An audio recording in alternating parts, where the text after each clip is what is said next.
Okay, let's just go through the heating curve of water. This will apply to any substance as long as we know the melting point, boiling point of these substances. At this point, we're a solid. Everything is close together and in a 3D geometry of some sort. You can have ice. Basically, that's a lower temperature than 0 degrees Celsius. When I actually heat up the ice, the first thing that happens is that ice increases its temperature till it gets to 0 degrees Celsius. Once it hits 0 degrees Celsius, since that's the melting point of water, that's why we have delta H, not a fusion, all of the energy here being added is converting from my solid state to my liquid state. Once all of my H2O is now in the liquid state, when I continue to add heat, it changes the temperature. So when I'm no phase change, same phase, any heat added, you're going to look at MC delta T. If I have a phase change, then any heat added is going to be the number of moles of your substance, times the delta H of fusion. When I go from my liquid state to the gas state, it'll be the delta H of vaporization. And finally, once I'm all gas, I can continue to heat it. I'm going to use MC delta T. One thing to note, my specific heat capacities for the solid, for ice, is different than for water, which is different for the vapor state of water, for steam. So just be aware that while it's the same equation, your value here for C and for delta T will be different. The other aspect is this. If I say I want to heat H2O from minus 40 to 130 degrees, the delta T isn't just that minus this. It's not 170 total. You have to keep track of the different steps along the way. Okay, so when it's the same substance, same state, then you're going to use Q equals MCAT. Now be aware that there's no minus sign here. This is not a calorimetry problem. Use Q equals MCAT because we are actually measuring our system, not the surroundings. If you have a change in state, depending upon the units of your delta H and delta F, oftentimes it's going to be in kilojoules per mole. Then N has to be the number of moles of your substance, not the mass. Okay, so let's calculate the amount of energy involved in this change of state. We're taking ice from minus 25 degrees Celsius, and we're going to convert it to steam at 125 degrees Celsius, and we're going to have 275 grams of ice. These are the various specific heat capacities and delta H of fusion, delta H of vaporization that we're going to use. Okay, so let's get started on our calculation. We have a mass of 275 grams H2O, and the overall temperature change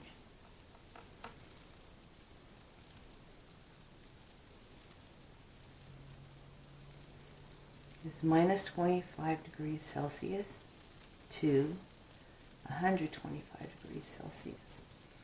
Okay, so I'm going to take each step at a time. So, heating ice. We're going to use Q is equal to MC delta T. C for ice, let's say, is 2.05 joules per grams per degree Celsius. So, for this ice, for Q1, the very first step in our heating curve is 275 grams times my 2.05 joules per gram per degree Celsius times, now my final temperature, my T initial is equal to minus 25 degrees. My T final is going to be equal to 0 degrees Celsius. Okay, because that's where we know we get our change from ice as a solid to water as a liquid. So it's 0 degrees minus and minus 25 degrees. Okay, so for Q1, 175 times 2.05 times 25, I get something like 14,094 joules. Okay, I'm going to put that to the side over here. And I'm going to convert that, just so you know, into kilojoules. 1, 2, 3 is equal to 14.1 kilojoules. Okay, that's 3 sig figs. All right, so let's now do the second step. And it's positive, which is good because it's endothermic. I am melting, or I'm warming up the ice. What about melting the ice? So for Q2,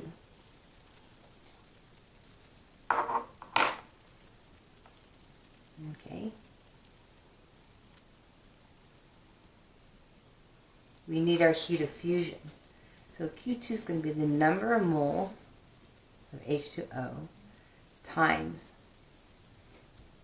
the heat of fusion.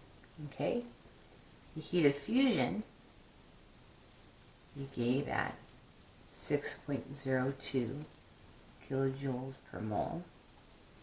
And we need the number of moles of ice. So we know that N is going to be equal to 275 grams of H2O. And the molar mass is 18.016 grams per mole. So the number of moles of ice we're working with, 275 divided by 18.016, I get something like 15.26 moles of H2O. So to get Q2, we just now plug in our numbers. Q2 is equal to my 15.26 moles times the 6.02 kilojoules per mole. So 15.26 times 6.02, you get 91.9 kilojoules. Alright, so let's put that to the side. Q2 is 91.9 kilojoules.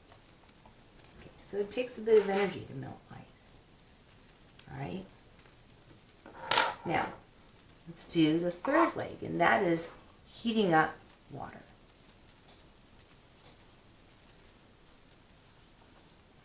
I'm going to put N here is equal to 15.26, since we're still going to need that value a little later. So now, for Q3,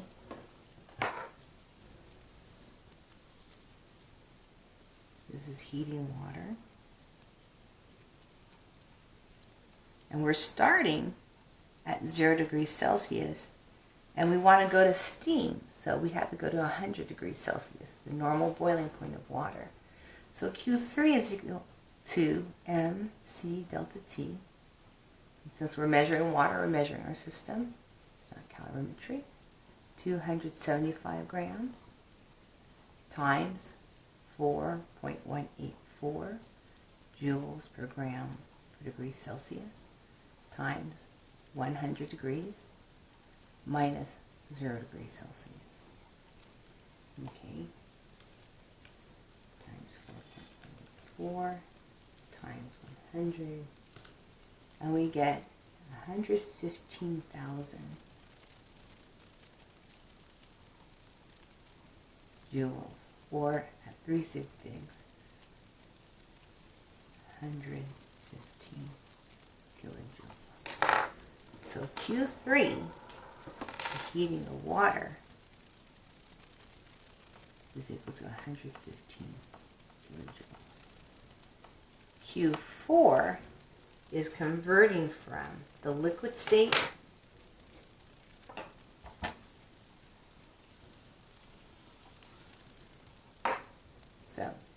converting from liquid to gas. And here what we'll need are some values, and the values are, we know that Q4 is equal to the number of moles of water times the delta H of vaporization, not fusion this time. So we already solved for the number of moles of H2O that we're using. And the heat of vaporization is given at 2.08 joules. Oh, wait, sorry, wrong one. Eraser. There it is. Plus 40.7 kilojoules per mole. So Q4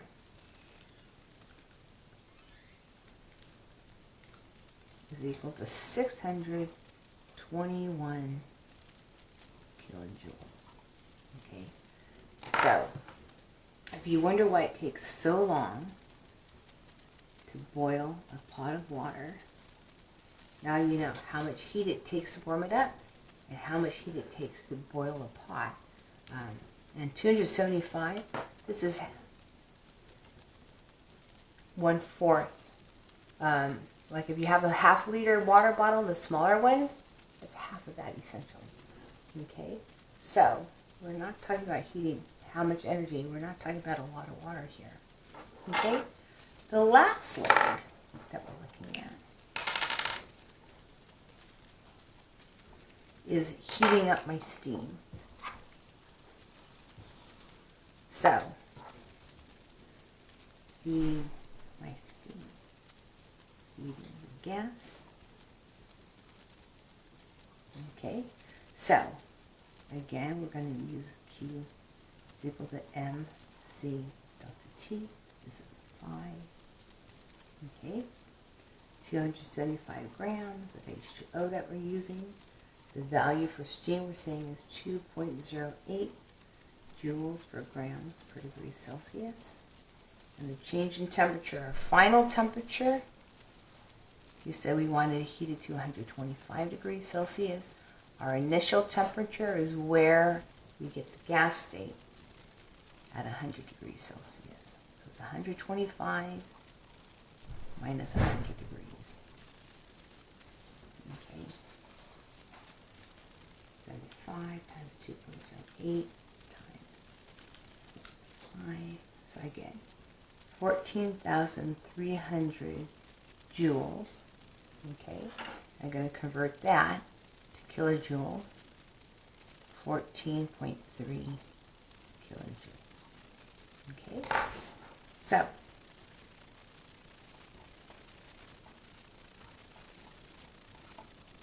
we've done our calculations, but we're not quite done yet. So let me just go through and hand draw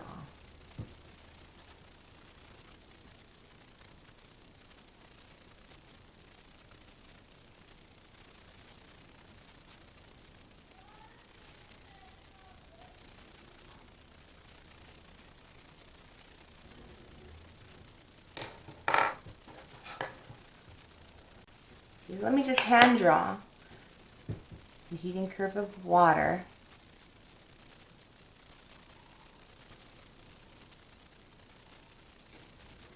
Okay, we're saying this is minus 25 degrees Celsius. This is plus 125 degrees. Okay, so Q1 is heating up my ice. Q2, converting from solid to liquid. Q3 is heating up my water. Q4 is converting from liquid to solid. Q5 is heating up my gas. So if I want to know the total heat added, then I want to sum each of these values. Okay, so total heat added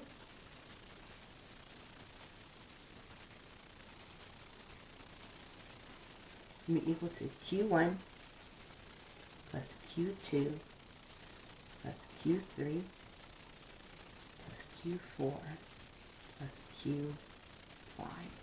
Okay, so 14.1 plus 91.9 plus 115 plus 621 plus 14.3, I get 856.3 kilojoules. Since we're adding, I'm going to stop here. So we know that the total heat added is 856 kilojoules. And that is how we approach the heating curve of water.